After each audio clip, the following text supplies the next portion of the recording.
Hello student, हम लोगों ने पिछली वीडियो में देखा था यहाँ तक नोट तक। फिर आगे आज पढ़ते हैं। उसी अंतरिम सरकार के कुछ लोग थे जो विशेष क्षेत्रों को संभाल रहे थे। जैसे देखेंगे, डॉक्टर राजेंद्र प्रसाद क्या कर रहे थे, खाद्य एवं कृषि मंत्री थे। बलदेव सिंह रक्षा मंत्री थे। जगजीवन राम श्रम मंत्री थे। और सी राजगोपालाचारी शिक्षा मंत्री थे। जॉन मथाई उद्योग अपर्ति। शेष भाभा कार्यक्रम बंदरगाह। लियाकत अली वित्त मंत्री थे। ठीक है, संविधान सभा देखते हैं। कैबिनेट मिशन के तहत संविधान सभा का गठन किया गया था। किसके तहत? कैबिनेट मिशन के तहत। उद्देश्य क्या था? भारत एक के लिए एक संविधान तैयार करना।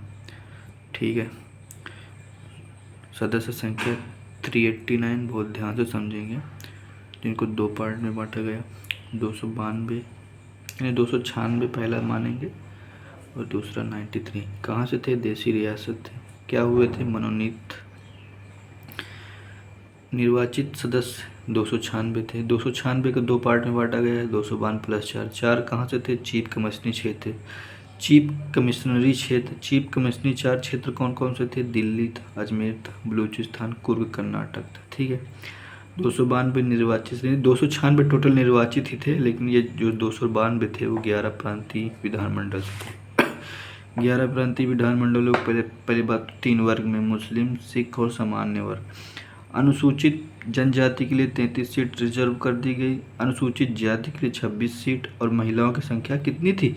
15 थी। इतना क्लियर होना चाहिए। संविधान सभा में जो महिलाएं थी 15, उसमें से कुछ महत्वपूर्ण देख लेते। सुचेता कृपलानी, सरोजनी नायडू, हंसा मेहता, विजय लक्ष्मी पंडित, अमृता कौर, बेगम एजाज रसूल, एकमात्र मुस्लिम महिला। इतना क्लियर होना चाहिए आप लोगों को। आगे देख लेते हैं। संविधान सभा की प्रथम बैठक में 10 महिलाओं ने भाग लिया था, तथा अंतिम बैठक में 8 महिलाओं ने भाग लिया था। कहीं कहीं पर 9 महिला भी देखने को मिलती है। ठीक है, निर्वाचित सदस्य कितने थे अभी बता रहे हैं? 296। संविधान सभा में महिलाओं के लिए आरक्षण की मांग किसने की थी? आरसी चौधरी ने। ठीक है, अप्रत्यक्ष रूप से ये इनकी जो चुनाव हुआ था वो अप्रत्यक्ष रूप से हुआ था।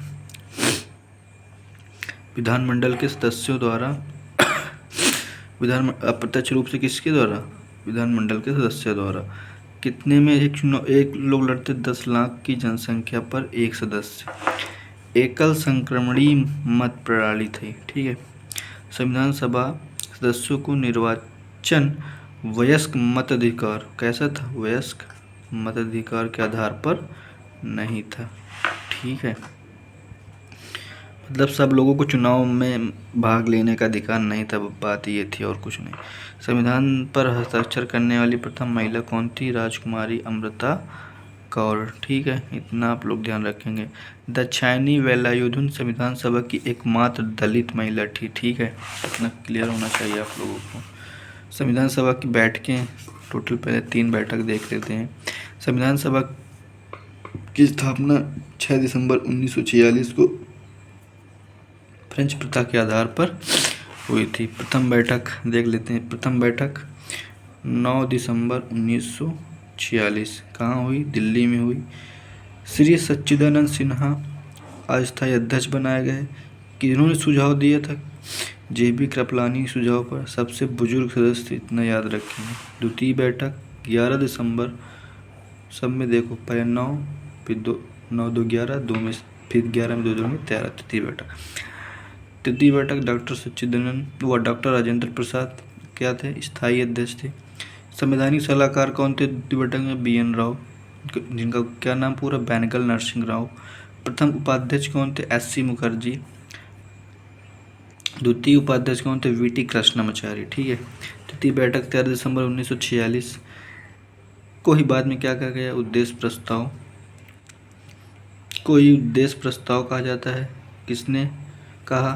पंडित जवाहरलाल नेहरू। मंजूरी कब मिली? 22 जनवरी 1947। आगे चलकर क्या बन गया? ये उद्देश्य प्रस्तावना बन गया। ठीक है, सत्र अधिवेशन कितने? 11 हुए। 26 नवंबर 1949। कुल बैठक कितने दिनों तक हुई? 165। बहस 114 दिन तक हुई। चौथे अधिवेशन में तिरंगे झंडे को स्वीकृति मिल गई। कब? 22 जुलाई 1947 को। ठीक है, इतना क्लियर होगा। 10वें अधिवेशन में क्या हुआ, प्रस्तावना को अंतिम रूप मिल गया। संविधान सभा के वाचन कितने हुए, 3। पहला वाचन कब से कब तक, 4 से 9 नवंबर 1948 तक। दूसरा 15 नवंबर 1948 से 17 अक्टूबर 1949। तीसरा 14 नवंबर 1949 से 26 नवंबर 1949। इतना क्लियर होगा। उद्देश्य प्रस्ताव की तारीख क्या थी, 13 दिसंबर 1946 हम लोग को तृतीय बैठक, वही उद्देश्य प्रस्ताव। ठीक है, प्रस्तुतकर्ता कौन थे, पंडित जवाहरलाल नेहरू, ये भी हम लोगों ने पढ़ा। संविधान सभा द्वारा पारित 22 जनवरी 1947, ये भी क्लियर होगा।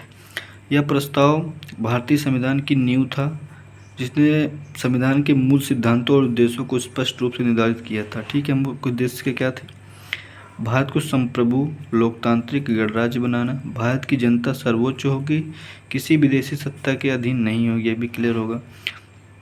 शक्ति जनता में निहित होगी, शासन की शक्ति जनता के द्वारा, जनता के लिए और जनता की होगी। संघीय संरचना, यूनियन ऑफ स्टेट, देश के सभी प्रांतों व रियासतों को मिलाकर एक संघीय भारत का निर्माण किया जाएगा। नेक्स्ट वीडियो में मिलते हैं।